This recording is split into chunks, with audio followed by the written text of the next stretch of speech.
Hello everyone and welcome to the Kiki London YouTube channel. My name's Amanda and in today's video we are going to be doing a builder gel nail art design using the Kiki London Easy Build Up Gel. You guys really seem to be loving the builder gel set, so I'm trying to get as many of them up as I can. Obviously, if you do have any requests, please do pop them in the comments below, whether it be a technique or a design or just anything that you'd like to see. Do pop it in the comments below and I'll do my best to see what I can do. Anyway, jumping on to today's set, I am working on nail tips. So if you was doing this on yourself or a client, you would need to do all of your prep to begin with. I will leave the dedicated prep video linked in the description box below, but I'm jumping straight into applying my base coat. And for today's base coat, I'm using RB01 from the Rubber Colour Bases. Now, as you can see, this is a white base coat. And one of the things that I've been showing you guys a lot when we've been doing the easy build-up videos is that you can use different rubber colour bases underneath the builder gels, and it's going to affect the colour of the builder gel. So what I wanted to do today was try and see what white would look like underneath. It is going to give off a little bit more of a creamy pink tone to the builder gel, which I really loved. So as you can see here, I'm just finishing off applying the white base coat to the last nail. When I apply the rubber base coat to the natural nails, I really like to scrub it in to the prepped nail, but I kind of float it on more on these display tips because they have a shiny surface. I'm then going to pop that in to cure for 30 seconds. And then the easy build up gel we're using today is Neutral Pink. Now, Neutral Pink is kind of like a glossy pink. It's got a really nice rosy pink tone to it. It's such a beautiful colour. So to start off with, I'm just going to apply a thin coat of this over all 4 of the nails as a base. So as you can see here, I'm applying this very similar to how I applied the rubber base coat, similar to how you apply a gel polish coat as well. At this point, I'm not building up any strength or structure because I wanted all 4 of these nails to have a gel base down. This was because I knew that on 2 of the nails I was going to be encapsulating glitter, and a lot of the time when I encapsulate glitter, I like to have a thin gel base down first of all. So for example, if I've applied tips to the natural nail, I'll then come in and do this gel layer, cure it, and then I know that I've got a thin base that I can file back to if I'm going to do an infill and a redesign. Same goes if I've sculpted, you'll sculpt out your thin base. This just means that if your client comes back and wants a complete redesign, you can file right back down to this thin coat and then do your infill and a complete new design. So I'm going to do that to all 4 of the nails. Technically, the first and the 4th nail, we're going to be building up an entire nail with those further along anyway, but I still like to just do this if I'm not 100% sure what kind of design that I'm going to be doing. So once I have applied this, I'm going to pop this in to cure for 30 seconds. And you can already see that if you'd had this colour over a pink base coat, it would look slightly different to what it looks like over the white base coat, which I think is really fun. It makes the colours very versatile. Now on to our glitter application. I'm going to be taking a regular Kiki London base coat. So this is just your standard base coat. It's a lot more of a thinner consistency to the rubber base coat. And in all honesty, predominantly I only really use this now for applying my glitters. If I'm ever needing to do a set of nails and I need a base coat, I'm going to use either the rubber base or the fibre base, as they are my go-tos. But I do love the consistency of this one, and it's great if you are applying chunky glitters like I am here. Now, usually if I'm using a finer glitter, I'll mix it in with the base coat. But because we're using a chunky glitter here and I don't actually want to apply too much, I find it a lot easier to pop the base coat on my palette, use my round nail art brush and just pick up a little bit of that base coat and then dip into the raw glitter. This way, with those chunkier pieces, you're not picking up too many of them. You're able to pick them up, individual pieces, and place them exactly where you want it to go, which was what I wanted to do for this particular design, because I want to make sure I'm getting on some of the flowers and some of the butterflies. So I go in first of all and pick up a fair amount of that glitter, and then I'm just nudging it around. I don't want to cover the entire nail. I kind of want the glitter to just be in the center of the nail and fade out around the edges. So for this, you need to have a multi-cut glitter mix so that you've got some finer pieces that you can have going around the edges. This particular glitter mix here is just one that I mixed myself by throw in a bunch of my favorite glitters into a pot, and it made such a pretty glitter mix. Once I've got all those glitters in place, I am going to pop this into Cure. Because we've applied them using the base coat, this is going to hold all those pieces down and just freeze it into place. Before popping this into Cure, you also want to make sure that all your glitter pieces are lying nice and flat as well. Now we're going to come in and encapsulate, and I'm actually going to encapsulate using that same neutral pink because I want these glitters to look quite soft and subtle. I want them to have quite a hidden effect because we are going to be adding some water decals over the top. So if I'd have come in and encapsulated with crystal clear, the glitters would have been the most predominant part of the nail design, and it might have took away some of the effect that I want to have from the water decals. Now the great thing about neutral pink is even though it is a pink builder gel, it's semi-transparent, so you are still going to be able to see a lot of the glitter coming through, and I really love it for these hidden glitter effect nails. So we're going to come in and encapsulate both of the nails. I will talk you through how I encapsulate more on the second nail as we are pretty much finished this first nail. But all I'm doing at this point is making sure that I'm building up the strength and structure of the nail, but I'm also making sure that I'm encapsulating in all of those glitter pieces. If you are not happy with encapsulating the whole nail with a neutral pink, you could do this layer and then come in with a layer of clear, but I didn't feel it was necessary.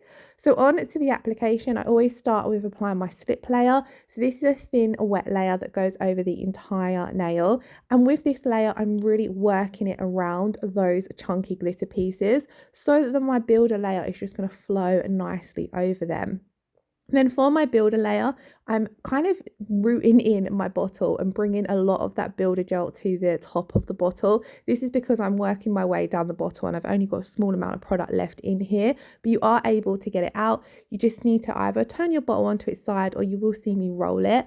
And then I like to make sure that I've got the ball of gel on one side of the brush and at the very bottom of the brush. You'll see here, I'm just playing around, moving that product to where I want it to be on the brush. And then it's going to roll off your brush into that slip layer effortlessly, and you're able to walk this down the nail and get a bit more of a medium thickness when it comes to the thickness of the overall nail. Obviously, depending on the length of the nail you're working on, you are going to need to bear in mind things like building up the apex and things like that. If you're working on a short nail or a natural nail overlay, you won't need to build up as much of an apex. And this nail in itself isn't too long either if you bear in mind if it was a natural nail with a tip applied. So that's those two nails encapsulated. On the next nail, we're just going to do a full builder gel now. So I'm going to come in, same as before, applying that slip layer. With your slip layer, you want to make sure you're being really careful that you don't get any of the product up in the cuticles or in your sidewalls. If you do, then wipe it off now before you come in with your builder layer, because your builder layer is going to follow where you've applied that slip layer. Now I get lots of questions, or I've had a few questions anyway, asking, is it okay to shake the builder gel or do you need to shake it before applying? And I will always say, no, don't shake your builder gel, because what it does is it puts bubbles into the gel. And then when you pick up your ball of gel and you're applying it to the nail, there'll be teeny tiny little bubbles. And then these bubbles pop when you pop the nail into Cure, and they leave teeny tiny holes, which can affect the structure and, you know, the longevity of the nail in general. So if you do find that you're coming to the end of your bottle, like I am on this one, and you're struggling to get to the very bottom, then just roll your bottle slowly. It did look like I was rolling it quite fast because the video is sped up, but just roll it slowly. This also helps to warm the product in the colder months as well. When the weather is colder, you'll find that your gel feels a lot thicker. So if you just roll it between your hands, it just warms it slightly, and then it makes it a little bit easier to work with. So I did exactly the same on the fourth nail, just built that up as a plain nail. So that's all of our builder gel application done. I want to file and refine these now, so I'm going to take one of the Kiki London alcohol wipes and wipe off the tacky inhibition layer that's left behind. Sometimes people think the gel polish isn't cured or the builder gel isn't cured because it still feels wet, but that is actually just the tacky inhibition layer. If you're not filing, you can come straight in with your gel polish color or your top coat. You don't have to wipe that off, but if you are going to file, you do need to wipe it off. So at the moment, I am really loving the new Kiki London 100 100 Grit rectangular files because I find they are the easiest files to use to get a nice neat shape.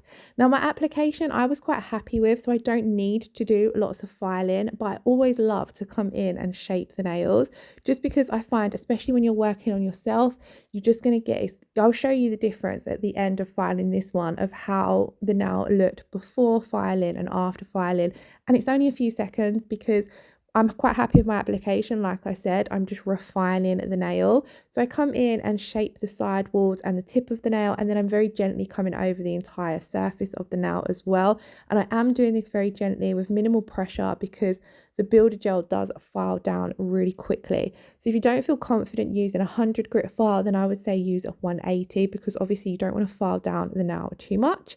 I'm then going to switch to buffing, and I do start off by buffing with the 100 grit side of the buffer, and then I switch to the 180 just to get a nice smooth surface and get out any of those scratches that are left from filing.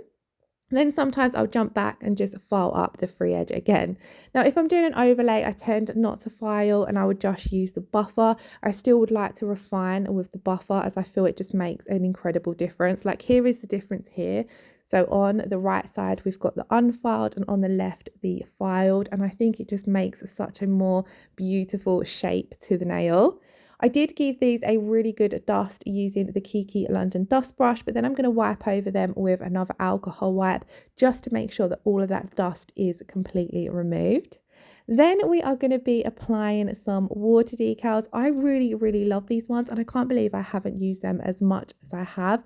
I will, by the way, leave all the product names listed in the description box below for you guys to check out. These particular water decals are so pretty and I find that they work all year round. So to apply your water decals, you're going to want to cut them out as close to the image as possible to get rid as much of that white backing paper as you can. So I'm just taking my time cutting out as close as I can. And then we're going to be applying these water decals using the stamper method. Now, I always find that the stamper method works best over a tacky layer. And obviously we no longer have a tacky layer because we have filed and buffed. So what I like to do is actually use my foil gel to bring a tacky layer to the nail. So I'm going to take the Kiki London foil gel and we're just going to apply a thin coat of this to both of those nails. And this is going to give us a tacky surface. Now what the tacky surface does is it helps pull that water decal off the stamper onto the nail, but it also really adheres that water decal down to the nail, and I find it completely eliminates any bubbles or any creases in the water decal. So if you are having trouble getting your water decals to stay on, I would definitely recommend giving this way a go. The Kiki London water decals are amazing quality, they're super thin, and I find that you can play about with them and move them around as much as you like and they don't break down and things like that. But if you are just having trouble applying them, especially when you haven't got a tacky layer, say for example, like here, if you're applying them over builder gel and you're filed and buffed, or if you're applying them over acrylic nails as well, where you don't have the tacky gel surface, then reach for your foil gel and give it a go. So I will talk through application on the next one, but you could see here, this is an absolutely seamless application. So what we're going to do is we're going to take our jelly stamper, place that water decal image down, give it a good press so it sticks down in place on your stamper. Then I'm just taking an old nail art brush and applying some room temperature water to the backing paper, leaving it around 10-20 seconds to soak in, and then that backing paper will slide off. You're then able to look through your stamper and get that image placed down exactly where you want it. I give it a little wriggle and it comes off effortlessly, and then I just wipe over with my silicone tool to make sure that there are no creases and that everything has adhered perfectly. All we need to do is come in and top coat on those two nails, but we have got to finish off the nail art on the next two nails. So of course I have to use one of the new colours from the Macaron spring collection. So here we have the beautiful peach puff, which I felt as though tied in beautifully with the glitters we'd used underneath the decals on the previous nail. So I'm going to take my strap liner brush and we're keeping this really simple. We're loading up that strap liner brush, really working the gel polish through the bristles and then wiping off some of the excess. and I'm just going to carve out a section on the nail. So I want to make sure I've got a nice smooth crisp edge, so that's why I'm allowing that brush to fan out and do a lot of the work for me. You'll see here that I'm anchoring my little finger on my thumb so that I've got a good steady hold of the brush, and then I'm simply letting the brush do the work for me, applying just a little bit of pressure so that the bristles are going to fan out, and then you get a nice neat line. And then I did colour that section in using the bottle brush. So we're going to do it very similar on this nail, except for we're going to go across the top of the nail. And I'm going to be applying 2 water decals to this. So I've looked at the curve on the stem of the water decals, and I've kind of done my best to replicate that as best as possible. You'll see why as we go along in the video. So again, I'm going to come in and apply the line with my stripe liner brush, and then just fill in with the bottle brush. If you're working on a small section or close to the cuticle area, you don't have to use the bottle brush. You could continue coming in with your stripe liner brush, which is what I would do usually when I'm working on myself. Now I am going to do 2 coats of this because I really want that peach puff to pop against the neutral pink base. So I'm just coming in, same as before, starting off by using that stripe liner brush, trying my best to keep it as neat as what we had done on the first coat. So I'm coming over it as careful as I can. And then we're going to come in and go back in with the bottle brush. I really am loving the spring macarons collection. I love the effect that these gel polishes give off, and they are such on-trend colours for spring. Also, I'm really loving seeing all you guys' designs using them. You have created some amazing nail art with them, and I genuinely cannot choose a favourite colour from this collection at the moment. I'm really loving all of them. So as I mentioned, we are going to be applying some water decals again from that same sheet. So I've cut out the 2. I'd already selected these before I painted on my peach puff because I want to have it so the stem runs along that line, the edge between the peach puff and the neutral pink. Before applying them, again, I'm going to come in and apply my foil gel because half of the water decal is going to be going on the neutral pink, which doesn't have the tacky layer. If I was applying these directly over the peach puff, then I wouldn't have had to come in and applied my foil gel, because obviously when you apply your gel polish, you're left with a tacky layer after it's cured. So here I'd picked up the wrong nail, I needed this one. And as you can see, I'm just using my stamper to line that up so that the water decal goes half over the peach puff and half over the neutral pink. And this is why I love applying water decals with the stamper method, because this way you can take your time to really line up that image exactly where you want it to go on the nail. And I find it so much less faff than doing it the traditional way, where you'd apply your water decal down with some tweezers and then nudge it around and move it into place. This way it's very similar to stamping. You're going to look through, get your decal exactly where you want it to go, and then press down, pull off, and it's pretty much done. I do just like to come over, smooth out anything with the silicone tool, and I loved how this worked. I was very lucky that I managed to get the curve on my lines pretty spot on. So here then we are finished all of the nail art. We're ready to come in and top coat, and I'm actually going to be using a combination of the no wipe rubber top coat and the matte top coat because I want the peach puff sections only to be matte. So what I'm going to come in and do is top coat entirely with the no wipe rubber top coat because I love how this seals in any kind of nail art. So whether it be water decals, foils, hand painting, stamping, because it's a little bit of a thicker consistency to the regular top coat, it just seals any kind of nail art in beautifully, leaves you with a super smooth surface, and it's also great for making sure that whatever nail art you've got on the surface of the nail lasts the length of the set. Of course, it has a brilliant properties for strengthening the nails as well. So if you haven't tried this top coat, I would definitely recommend checking it out. It is one of my favorites. So we're going to apply that to all of the nails, and then we're going to pop them in to cure for 60 seconds. You can see here now as well, it brings that glitter back to life, and you've got those ever so slightly subtle sparkles underneath the water decals, which I absolutely loved. Then I'm going to take my No White matte top coat, just pop a little bit of this down on to my palette and switch back to that stripe liner brush. And I'm simply only going to top coat over where we have the peach puff. So I'm just following that line. And because I want to be really careful and not get any on the glossy part of the nail, I'm going to just colour this in using my stripe liner brush. If you are feeling confident, of course, you can also do this with your bottle brush. But I just wanted to make sure that I didn't accidentally get any of this matte top coat where I don't want it to be matte. So obviously this does apply clear and it goes on like a glossy top coat, but then when you pop it into cure, you are going to be left with that matte effect. And I love a set of nails that has a combination of matte and glossy. Usually it will be an entire nail that is matte in a set of nails for me, but I really loved this effect where part of the nail is glossy and part of it is matte. Do let me know your thoughts in the comments below, but I just thought it was a really, really simple step, but it added a little bit of uniqueness to the design. So this is what they looked like once that had cured, and I absolutely loved it. And then this is the entire design finished. I really hope you all enjoyed today's design and video. If you did, please do give it a thumbs up and leave us a comment below. If you're not already subscribed, please do consider hitting that subscription button. I hope you all have a wonderful weekend. Thank you all so much for watching. Lots of love. Take care. Bye bye.